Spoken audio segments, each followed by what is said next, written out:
राजधानी भोपाल के DRM office में आज भोपाल मंडल के डीआरएम सौरभ बंदोपाध्याय ने प्रेस कॉन्फ्रेंस का आयोजन किया, जिसमें उन्होंने भोपाल मंडल के कार्यों की जानकारी दी। डीआरएम सौरभ बंदोपाध्याय ने बताया कि भोपाल स्टेशन के प्लेटफॉर्म नंबर 1 पर डेवलपमेंट का तेजी से काम चल रहा है।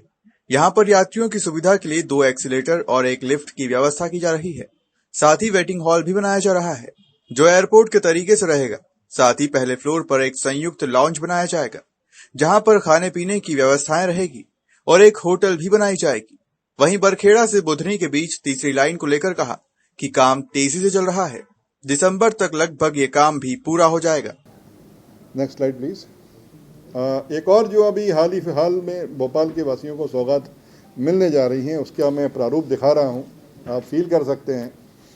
ये है हमारा रीडेवलप्ड और अपडेटेड भोपाल स्टेशन का 1 नंबर की एंट्री। 6 नंबर की एंट्री पूर्वतः पहले बढ़ाई गई थी, परंतु डिमांड ये थी क्योंकि मेन पैसेंजर और हमारे यूज़र्स जो हैं वो 1 नंबर साइड से जाते हैं, तो वहाँ पे जो कॉन्कोर्स का एरिया है उसको इम्प्रूव करके फूड प्लाजा के साथ और रिटायरिंग रूम कम होटल के बेसिस में इसको चालू करने की बात थी। तो ये काम बड़े जोर शोर में है और अगले माह मतलब मार्च के अंत तक इसको चालू कर लिया जाएगा। इसी में क्लॉक रूम की व्यवस्था रहेगी, प्रधान टिकट कार्यालय रहेगा, दोनों सीनों पे एस्केलेटर रहेंगे चढ़ने के लिए, एफओबी यूज़ करने के लिए, और लिफ्ट की सुविधा रहेगी। अच्छा, और आप देखेंगे एकदम एयरपोर्ट की तरीके से इसमें भी यात्रियों के बैठने के लिए भव्य लॉन्ज रहेगा। प्रथम फ्लोर पे जो प्लानिंग हो रही है वो फूड कोर्ट और फैसिलिटेशन एरिया के हिसाब से प्लान हो रही है, और द्वितीय तल पे residential retiring room cum hotel की प्लानिंग हो रही है। और हमारी कोशिश है कि अगले माह के अंत तक ये सेवा हम जन साधारण को समर्पित कर सके। इससे भोपाल की तो मुख्य उपलब्धियाँ, क्योंकि समय समय पे हम आप लोगों से वीडियो कॉन्फ्रेंसिंग के जरिए जुड़ते रहें और विचारों का आदान प्रदान होता रहे। आप लोगों के बहुत अच्छे सुझाव मिलते हैं, कई पत्रकार भाई मेरे से सीधे बात भी करते हैं, बहुत अच्छे सुझाव देते हैं। हमें बड़ी खुशी होती है कि आप रेल विकास और उसकी जो सेवा है हम जो जन जन तक पहुँचा रहे हैं, और हमारा जो यहाँ का जो यूएसपी है भोपाल मंडल का, ग्राहक सेवा में सर्वदा अग्रणी, एकदम अच्छा काम करने के लिए, तो उसमें आप लोगों का बहुत बड़ा सहयोग मिलता है। तो उसी तारतम्य को आगे बढ़ाते हुए बताऊं कि जो सबसे बड़ी जो डिपार्टमेंटल इनपुट है, हम लोग पैसा अर्जन करने की बात करते हैं, पर यह है कबाड़ से जुगाड़। कबाड़ से जुगाड़ मतलब कि जो हमारे पास अनयूज सामान है उसको बेचना, पहले तो उसको देखना, आइडेंटिफाई करना। और हम लोगों ने इसमें बहुत अच्छा काम किया है कि हम लोगों ने सारा स्क्रैपिंग ई मोड में कर दिया है। मतलब पहले बहुत समय लगता था स्क्रैप को निकालने में, लोग ढूंढते थे, देखते थे, अभी लॉट बन जाते, फ़ोटो आ जाती, वैल्यूएशन आ जाती है, उसके एसेसर की वैल्यूएशन दे देते हैं, जिससे कि जो हमारा स्क्रैप खरीदने वाले जो लोग हैं उनको भी मालूम हो जाता है कि उसकी जेन्युइननेस क्या है। और हम ई मोड में उसका ऑप्शन करते हैं और बहुत जल्दी हमको उसका सेम डे रिजल्ट मिलता है और तुरंत स्क्रैप हट भी जाता है और पैसा भी तुरंत मिल जाता है। तो ये जो ई मोड है इसका ऑप्शन करके हम लोगों ने इस बार रिकॉर्ड 65.79 करोड़, मतलब तकरीबन 66 करोड़ रुपए हमने प्राप्त किए। हमारा टारगेट सिर्फ 50 करोड़ था, परंतु हमने उसको क्रॉस कर लिया, और ये संभव हुआ क्योंकि हमने इसको ई मोड में हमने इसको किया। तो ये एक बहुत बड़ी हमारी उपलब्धि है, क्योंकि हमने इसमें बहुत राजस्व का अर्निंग की है। दूसरा, एक और राजस्व उपार्जन के क्षेत्र में और बता दें कि कोरोना काल जैसे ही लो ऐप पे आया है, सब तरफ हमारे कमर्शियल विभाग, ऑपरेटिंग विभाग और पूरे मंडल के इंजीनियरिंग विभागों ने इस चीज़ पे विशेषकर ध्यान दिया है कि रेलवे की अर्जन कैसे बढ़ाई जाए। और हमने जनवरी के अंत तक हमने 84.87 करोड़ रुपए की आय अर्जित कर ली, जो कि हमारा पिछले साल इसी दरमियान में हमारी आय थी 78.45 करोड़, 8.18% ज़्यादा। और अभी और मतलब तकरीबन 20% हम ज़्यादा मार्च के अंत तक कर लेंगे। इसमें मैं ये गिना दूं कि जो बहुत महत्वपूर्ण काम हुए हैं, जैसा पहले भी हमने प्रेस कॉन्फ्रेंस में बताया है, उसमें हम लोगों ने मंडी द्वीप से जो एनएमजी हमारी सर्विस है, non new modified goods rake, जो हमारे खाली रेक पड़े रहते थे उनको मॉडिफाई करके व्हीकल लोडिंग के लिए हमने सूटेबल कर दिया और बड़ी तादाद में चलाया। तो हमारे मंडी द्वीप में जो भी ऑटोमोबाइल इंडस्ट्री जैसे आयशा ट्रैक्टर वगैरह है, वो ऑटोमोबाइल बाहर भेज रहे हैं, मतलब वो हल्दिया जाता है, सोनिक जाता है और एक्सपोर्ट हो रहा है बांग्लादेश में। और इस साल अभी तक तकरीबन हमने 30 रेक वैसे चला दिए, और हर रेक में हम लोगों को तकरीबन 20 से 25 लाख का हम उपार्जन कर रहे हैं। वैसे ही हम लोगों ने पीली घाट एक स्टेशन है, वहाँ पे माइनिंग व्यवस्था चालू करके मध्य प्रदेश को बूस्ट किया है। वहाँ से आयरन ओर मध्य प्रदेश से बाहर जा रहा है, तो ये भी एक बहुत बड़ी व्यवस्था वहाँ से हमने चालू की।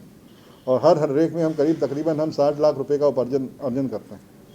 तो ये एक बहुत बड़ा अचीवमेंट हमारे कमर्शियल डिपार्टमेंट का, ऑपरेटिंग डिपार्टमेंट का रहा है कि भोपाल मंडल की जो राजस्व आय है उसको बढ़ाने में बहुत ज़ोर से मेहनत की है, बहुत अच्छा काम किया है।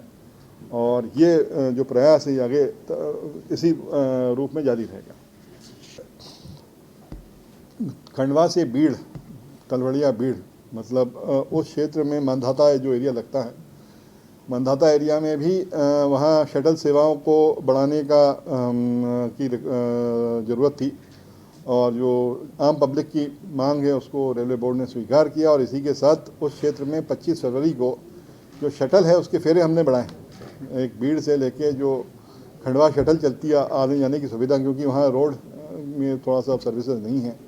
और 3 सुबह दोपहर शाम ये सेवा प्रारंभ हुई, तो वहाँ से भी बहुत अच्छा प्रतिसाद मिला। वहाँ माननीय जो सांसद महोदय हैं उन्होंने वहाँ से ज्ञानेश्वर पाटिल जी ने झंडी दिखाई। हमारे एडीआरएम साहब गए थे भोपाल से उनके साथ झंडी दिखा के चालू करने के लिए, तो वो भी एक अच्छा हमने कार्य इस महीने हमने किया है।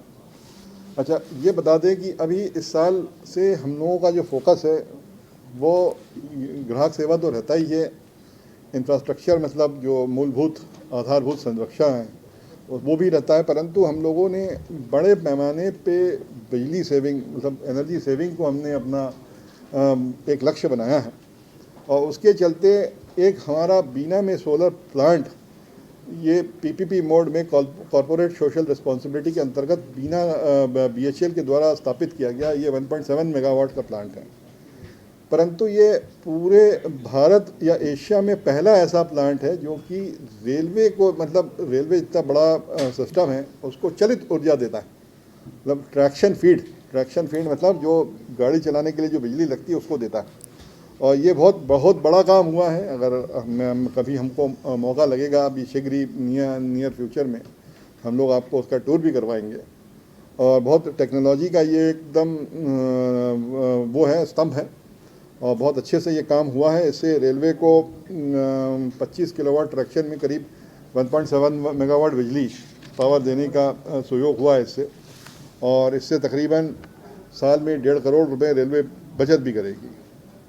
तो ये इसमें तकरीबन 5,800 सोलर मॉड्यूल है और पाइल फाउंडेशन के ऊपर ये जैसे आप फोटो में देख रहे हैं इसको बनाया गया है।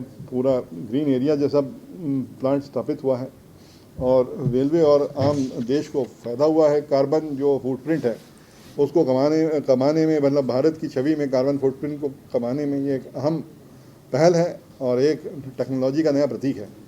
और साथ ही ये जो प्रोजेक्ट है, क्योंकि railway all over the world important rail road जिसको बोलते हैं, ऑल ओवर द वर्ल्ड एक इम्पॉर्टेंट ट्रांसपोर्ट मैकेनिज़्म है। इसमें अगर हम ग्रीन एनर्जी का यूज़ कर पा रहे हैं तो बहुत बड़ी बात है। इसी चीज़ को देखते हुए जो रेलवे का इंटरनेशनल कंसोर्टियम होता है, मतलब जिसको हम यूआईसी के नाम से बोलते हैं, वो जिसका कन्वेंशन सेंटर जो है बर्लिन में है, पूरे वो वर्ल्ड ओवर रेलवे के स्टैंडर्डाइजेशन और टेक्नोलॉजी इम्प्रूवमेंट की बात करता है। उसमें भी इस प्रोजेक्ट को